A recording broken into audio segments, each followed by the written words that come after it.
Welcome everyone. Emily Morgan here, and I'm in snowy South Jersey. And today I have Cris Amato, who is joining us in snowy North Jersey. Welcome, Cris. We were I we were swapping snow plowing stories before we came on today. So we're both feeling it because of all the snow that we had this week. Yeah, that was fun. We're working with half a snowblower working, but we'll get through it. We will. So Cris is a board certified nurse practitioner, and she graduated from Rutgers with a bachelor's in nursing. And then in 2016, she earned her master's in nursing. She specializes in chronic illness, but has gained a ton of knowledge around holistic medicine while serving in the ER of an inner city trauma center. And she believes that nutrition is the foundation to true health and healing. And she started a company called Grace Concierge, which integrates Western and Eastern medical philosophies to optimize the health of her clients. So, amazing story. And we were talking earlier about your experience working with COVID patients in the hospital. I guess, can you give us a ground level view of what you're seeing people dealing with in the hospitals? Yeah, I'd be happy to.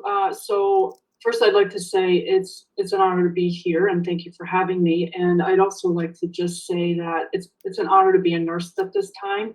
I was honored to go right to bat and put my boots on the ground and help out. This is a very challenging time, physically, emotionally, scientifically, and I'm fascinated by everything that's going on, not in the sadistic sense, but more of the nerdy scientific brain sense, that there's this virus out there that is just slaying hundreds of thousands of Americans. And what I've learned during this time from working in the unit is that the common denominator that I've observed is the majority of the people that I have seen die or do poorly are the people that have had uncontrolled or poorly controlled chronic health issues such as diabetes, high blood pressure, coronary artery disease, things like that. Those are the people that typically do the worst. And the majority of the patients that have died are obese. That's another big common denominator that I observed, from just the first couple of weeks that I was there. And so as the science started coming out, I'm sure most of you have also heard the same thing, that obesity is one of the largest contributors to overall poor outcomes with this illness. Now, that's not to say that there's not red herrings. I've certainly seen them. I have had the unfortunate 40-year-old males who, were seemingly on the outside very healthy, and unfortunately lost their lives as a result of this. But those are, like I said, the red herrings. And so currently right now, me and our, the colleagues that I do work with, we're so focused on like, how do we treat this, And what I focus on with my clients is focusing on how to improve their health, their chronic health. So maybe they do have diabetes and high blood pressure. However, maybe there's a way that I can help you decrease the amount of medications that you're on or improve the response to the medications that you are taking. That is my agenda right now. It's almost become like a mission of mine because I don't want to see this happen to people. There was one weekend, as I was telling you before, when I had to terminate 6 patients in one weekend, and I was there for a 12-hour shift, and I just get chills thinking about it, and just the families that were unable to come in and hold their loved ones. And nothing is worse to a nurse than watching a patient die on their own. It's the most horrifying thing to see, and to not have their family members be there except for a FaceTime is it's unfortunate. It's sad, and I mean, there's so many words I can use. So I will say that in a nutshell. I can't imagine what it's like for you guys on the front lines, and you really are like frontline. Thank you for your service. Like, these are the conversations we need to be having with the nurses and the doctors. So a lot of your work is really about holistic health goals and achieving those. And I know you have some thoughts around what we can do to improve our own immune systems for COVID. So we're prepared if we are exposed to it. So what kind of things are you recommending for your patients? So the best medicine that I've learned is prevention, obviously, and this illness does not really have a target, so to speak. Uh, so your only defense is your immune system. So things like elderberry, vitamin C, vitamin D has multiple studies that have shown how it does support your overall immune system. Sleep is paramount. Your body has one chance to recover, and that is during sleep. Yeah. If you're constantly running on empty, your body has no chance to repair itself. That's when your muscles grow when you rest. That's when your mind, which is also a muscle, also has a chance to rest and recover. And that's when the immune systems actually really regenerate themselves. If you understand anything about biohacking, sleep is like, the big foundation there. Meditation, anything to like mitigate stress, because when we're stressed, our immune systems are down. I mean, if you think about it, anytime you've like had a ragged weekend where you're running all over the place, and then next couple of days you're like, I don't feel so well. Well, it's because you're more prone to illness when your body is like worn down from like stress or lack of sleep. And like I had said before, managing your chronic illness is another thing. If you do have diabetes, if you do have high blood pressure, you want to make sure that's under very good control, so that that's one less thing that your body has to worry about. When this virus attacks the body, there's so many things going on all at the same time. There's so many firings of the immune system that it just becomes very chaotic. And the last thing that your body wants to worry about is like unmanaged hypertension or unmanaged, diabetes. Another supplement that we always talk about is zinc. Zinc is great for immune system and actually has shown to decrease the length of certain viruses, specifically like the common cold. It just shortens the duration. It is an overall good immune booster. We use it a lot in the hospital. We are giving vitamin C in the hospital, and we are giving some vitamin D to patients as well. Yeah, I remember when COVID first came, or became visible, the first thing I bought was elderberry. So I like ran to the store, I bought the gummy. Like, is there a version of elderberry that you recommend? So you want to make sure that the company that you're buying from is a reputable company. And I won't go into all of this, but there are some companies out there that don't validate their product and they just put a label on it. So that's something you want to be sure that you're getting a really good quality product, and it's not just all sugar. Yeah. You want to look at ingredients and that it is pure elderberry. That's like paramount. And elderberry you can take every single day. Like I told you before, my husband's a teacher, and so at the start of this, I've been giving him elderberry. And anybody that knows a teacher, they're always getting sick because the kids are always sick and they're filthy. Right. They touch everything. And so ever since I started him on, he's not gotten sick. And I told, whether it's voodoo medicine or not, I totally believe in it because it does work. Yeah. So what would you say to those that are comparing COVID to the flu? Like, from your experience, what's the difference? Where is the danger? So the flu historically has a mortality rate of about 1.8 to 2%. The mortality increases if the person, the host, is unhealthy, such as patients with COPD, uncontrolled asthma, coronary heart failure, congestive heart failure, or lung compliance, smokers. Those are the people that traditionally will do the worst when it comes to the flu. COVID, I feel like, has a super paramounted response in terms of our immune system. We see a dramatic spike in all of the inflammatory markers, which I've never witnessed in the regular flu. When you look at CAT scans and chest x-rays of these people's lungs, they're completely filled from top to bottom with nothing but mucus and inflammation, and the lungs become so stiff that we can't force the oxygen into the lungs because they're so plugged up with just mucus. Wow. And so when you hear people talk about laying on your stomach, it gives the lungs an opportunity to fill the back space up with air, and the gravity decrease drops the mucus down just a little bit. So we're just grasping for any kind of surface area possible. Wow. So far, the the mortality of COVID is about 1.8 to like 2% right now. That's the mortality. And once the dust settles, we'll probably know a little bit more about the mortality and how it compares to the traditional flu, but right now it's kind of like on par. But I will tell you from what I've seen, I mean, I've never seen anything like this before. The way people are just dying. I've never seen this before in my life. Yeah, I can't imagine what you guys are seeing every day just going to work. Um, so speaking of work, maybe you're doing a lot more of this now too with your business, but we're sitting down so much, especially because we're on Zoom, and so I've been standing. I bought a place to put my laptop. I have like a thing so I can stand. But what do you recommend to maintain like your flexibility and health while we're just chronically sitting here because we're not out networking or at meetings, we're just on Zoom? Yeah, great question. And I have a lot of clients who come in and they're complaining of like this upper neck and back pain and elbow pain because their arms are like up on the desk like this. So one of the best things to do is look at your workspace, and the fact that you have like an area to stand is perfect. And I've been recommending to my patients and my clients to talk to your employer. Do you have a health spending account?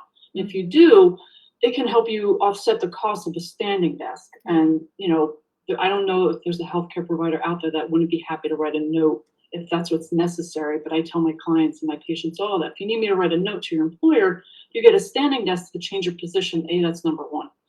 If not, and that's not the case, and that's not available to you, just look at the ergonomics. You want your monitor at least eye level, so you're not hunching forward, looking down like this, because that's where everything is leaning forward, and that's where this upper neck and back pain is coming from. And we're all meant to look at the horizon, not look down. Right. And so if you see those poor little old people that are walking hunched over, that's miserable. That's not how we're supposed to be. So some of the things that I do, if you have like a 5-minute break, if you have an opportunity to keep a yoga mat next to you, you can get down on the ground, do some like spinal twists, which I love. Or if you're in the chair, some like simple lateral bending can really help. Some simple like chair twists like this, like as if you were in a yoga class, seated spinal twists. And my favorite is if you put your hands behind your head and you lean over the back of your chair like this, it just gives you an opportunity to stretch the upper part of your back. Now, if your chair isn't low enough, you can take like a little squishy Pilates ball and put it right between your shoulder blades, and that will give you that full extension that feels so wonderful when you're sitting for a long period of time. And some wrist stretches. Got it. My favorite yoga pose is pigeon. So. Yes. And now you could do sitting too. If you do a figure 4 and you just push your knee down and lean forward, it'll get that piriformis and that that lateral part of the hip. And get up and just put your hands on the ground, stand over and forward fold, and just let everything stretch.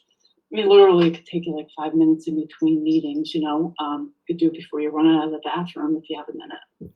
Yeah, you were saying earlier, like it's about intentionality, it's about being creative, and what was the other word? Discipline. You were saying discipline. Accountability. Accountability is another thing.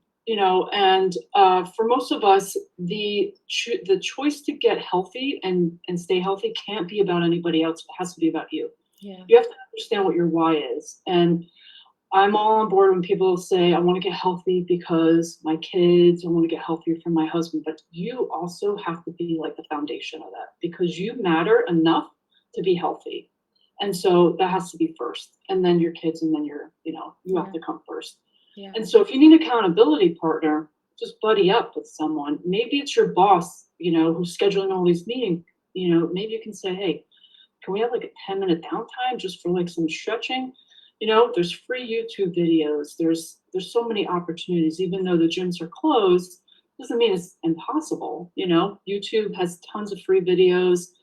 And it just really just takes some accountability, creativity, and you have to just commit to it. If you want to be better, you get one chance, one body, and when you treat it well, it'll serve you well. I love the part about your why.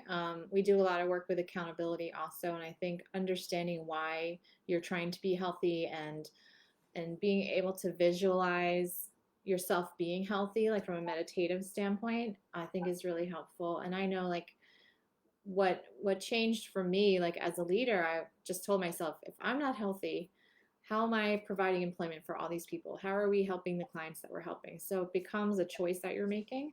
And I'm not great at it, perfect at it, but I know that experience of really having to understand that my health is really part of my own success as a mom, as a partner, as a business owner. And so, what are some ways that people can improve health when maybe they don't have the resources that others have? So I mentioned the free videos on YouTube. Mm-hmm. Number one. Number two, my biggest thing I tell my clients is to pack the parachute.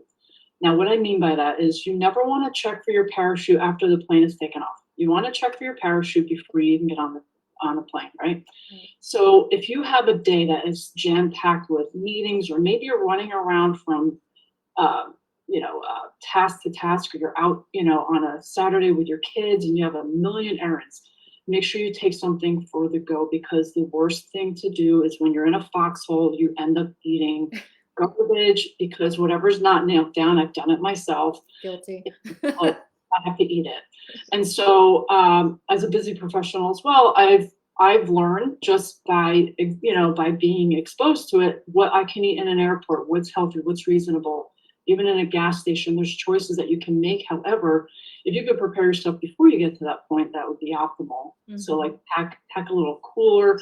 If you're going to be out and about, if you're going to be sitting at your desk for a longer period of time, even in your refrigerator, if you have things like pre-packaged, ready to go, you grab, nougat, and then sit down back at your desk. That can keep you very successful. Yeah. Meal prepping is huge. You can pick 1 or 2 hours. It doesn't have to be elaborate, but if you have 1 or 2 hours during the week that you can just focus on getting yourself prepared, you set yourself up for success. You're more likely to sustain that practice. And when you start committing that to yourself, you start looking inward. You're like, I feel really good. I'm sleeping better. It's all about awareness too. How do you feel? Do you feel better? Are you sleeping better? Does your skin look better? Are your bowel movements better? I'm less bloated, Mm-hmm. more clear. And the more you encounter that feeling, the more second nature and the easier it is to maintain something like that. Yeah. Get creative, get creative. A lot of people complain about the snow, and it's very inconvenient. I was outside shoveling yesterday all day and before, and working with half a snowboard. However, go outside, take a walk, get some snowshoes. Snowshoes are like $12 to rent for a weekend. Yeah. And it's great exercise, low impact. Go outside walking. Can you take a meeting on the phone while you're outside walking? Is that a possibility? Yeah. So creativity is huge. I noticed for myself that where I always had a hard time was at lunch, because I was always stacked meetings. So I started ordering Sakara, which is this like plant-based lunches, and they get delivered to me on Mondays, and they last me the whole week. And it's like the only way that I eat healthy for lunch, because otherwise I'm like racing in the kitchen, grabbing whatever I can find. No nutritional value at all, just filling my stomach because I'm so hungry. Sakara is great. There's a lot of them. Sakara is great. Blended Spoon. There's a couple of them out there that really help us maintain what our goals are. So that's good that you're doing that. Yeah, I think for me it was more about where are the problem spots, and dinner I pretty much am okay with that, but it was lunch for me. So yeah, and I think awareness is everything, and identifying, like you said, what your problem area is. Some people like my husband sometimes will stand in front of the refrigerator just with it open. I'm like, you're not really hungry, you're bored, right? And like identifying, like sometimes it's a matter of talking to yourself, like, am I really hungry? And if I'm really hungry, then that means if I have an app, then I would be willing to eat an apple or some carrot sticks or whatever. But if I'm really just looking for like chips or something, then I'm really not hungry. I'm bored, or I'm avoiding something. I don't really want to sit back down for another 15-minute meeting. It's so annoying. So what can I do in place of that? Maybe I'll go outside and take a walk around the block instead of eating a bag of chips to just, occupy the time.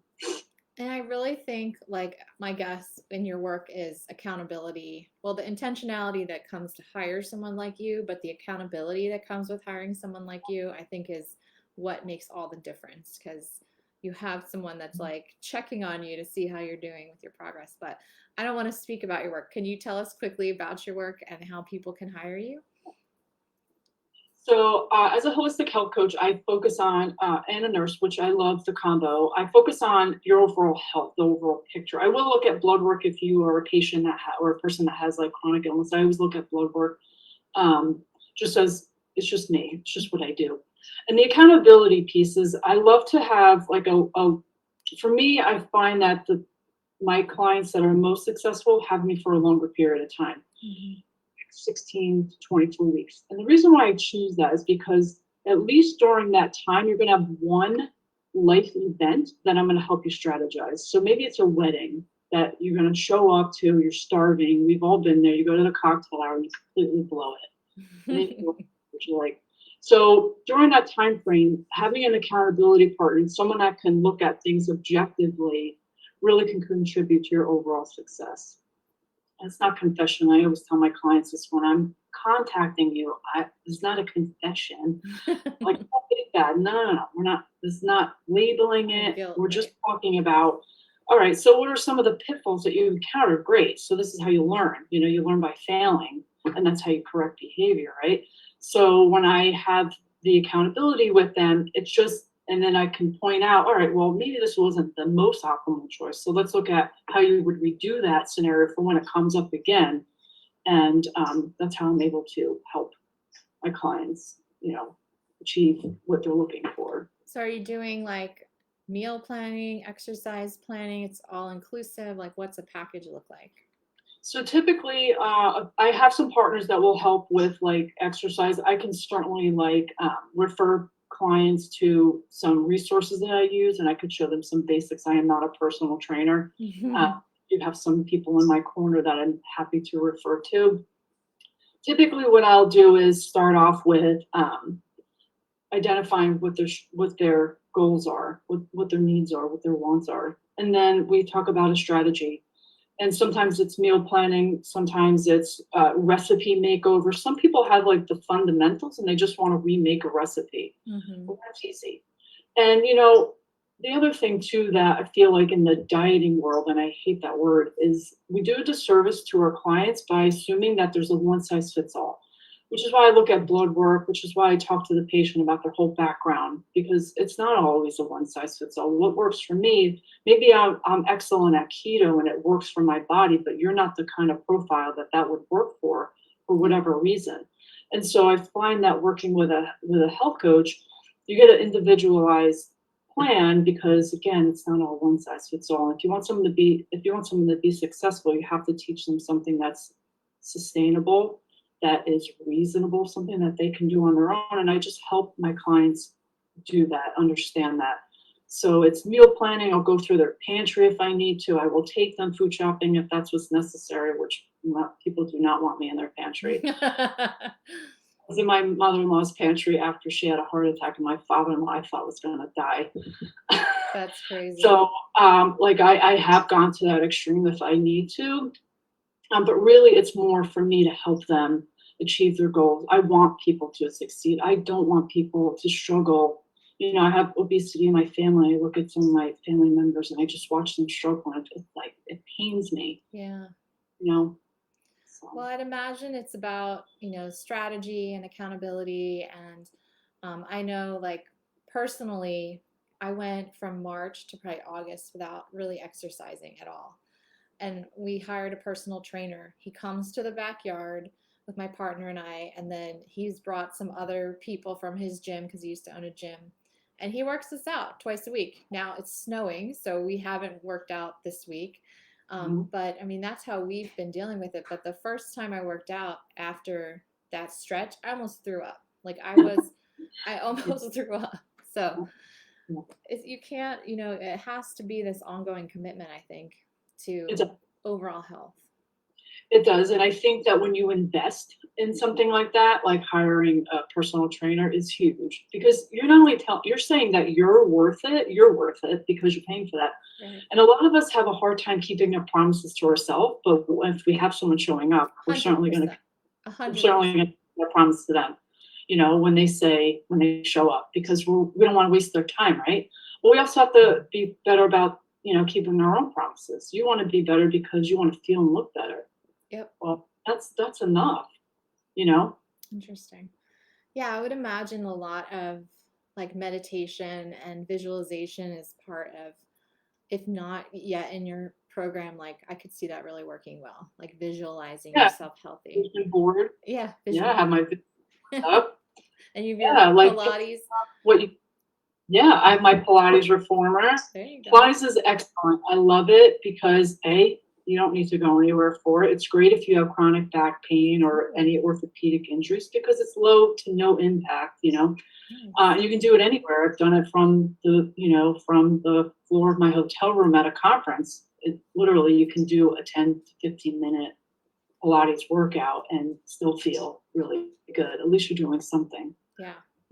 Well, your work's incredible and it's really interesting. And we talked way longer than we thought we were going to, but I think it's, whole body as leaders, as mothers, as whatever, like whole body, thinking about our whole selves is really important, especially now we have no excuse not to focus on it. We're basically locked down. So, um, where do people go to get in touch with you if they're interested in learning more? So I have my website, graceconcierge.com. I am at Instagram, so it's at Grace Concierge, and I'm also on Facebook, not as Grace Concierge, but as my name, which is I have it as C. Amato, which is my maiden name and my married name. Cool. Well, we'll put the links in our post about that. But it's really great talking to you. And again, thank you for your service in your work that you're doing in the hospital. Like, that's really amazing stuff. It's been an honor, to be honest. It really has been an honor. That's awesome. Well, if you'd like to get in touch with Cris, definitely check her out. I really think what she's working on is so important, especially as leaders, to be constantly remembering that our health is really our wealth. So thank you, Cris. Thank you. All Take right. care. Take care.